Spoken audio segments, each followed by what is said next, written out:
बुद्धि का चातुर्य। एक वृद्ध महिला की आंखें बड़ी कमजोर हो गई थीं। इस कारण वे कुछ देख नहीं पाती थीं।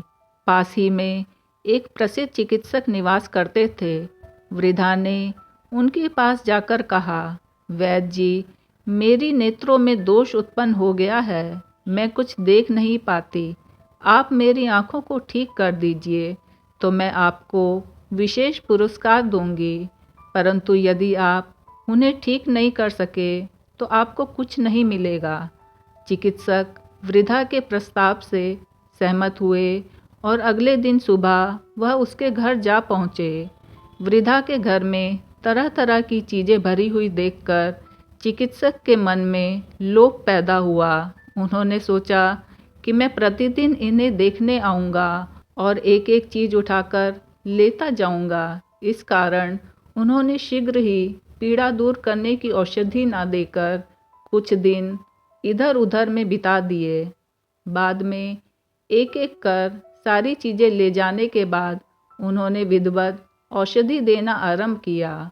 थोड़े ही दिनों में वृद्धा के नेत्र पहले के समान ठीक हो गए। उन्होंने देखा कि घर में जो तरह तरह की चीज़ें थीं उनमें से कुछ भी नहीं बचा।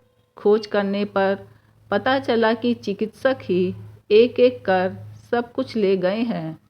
एक दिन चिकित्सक ने वृद्धा से कहा, मेरी दवाई से आपकी बीमारी ठीक हो गई है।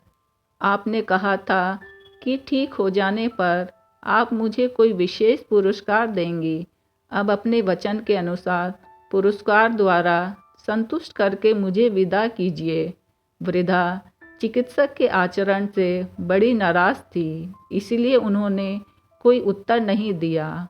बारंबार मांगने पर भी पुरस्कार पाने की कोई आशा न देख चिकित्सक ने न्यायालय में वृद्धा के नाम मुकदमा दायर कर दिया। वृद्धा न्यायाधीशों के सम्मुख उपस्थित हुई और चिकित्सक को स्पष्ट शब्दों में चोर न कहकर युक्तिपूर्वक बोली, वैद्यराज, जो कुछ कह रहे हैं उसमें सत्य तो है। मैंने स्वीकार किया था कि यदि वे मेरे नेत्रों को पहले के समान ठीक कर दें तो मैं उन्हें पुरस्कार दूंगी।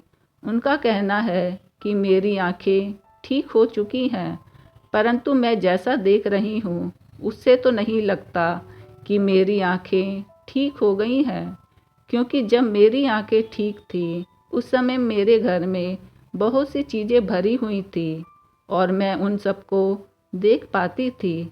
बाद में आँखों में बीमारी हुई और मैं उन सब चीज़ों को देख नहीं पाती थी। अब भी मैं उन सब चीज़ों को देख नहीं पा रही हूँ। इसी कारण मुझे बोध हो रहा है कि इनकी चिकित्सा से मेरी आंखें ठीक नहीं हुई हैं। अब आप लोगों के विचार से जो उचित लगे वैसा कीजिए। न्यायाधीशों ने वृद्धा की बात का मर्म समझकर हंसते हुए उन्हें दोषमुक्त कर दिया और चिकित्सक की उनकी अपराधों के लिए भर्त्सना करते हुए उसके लिए उचित सजा की व्यवस्था की।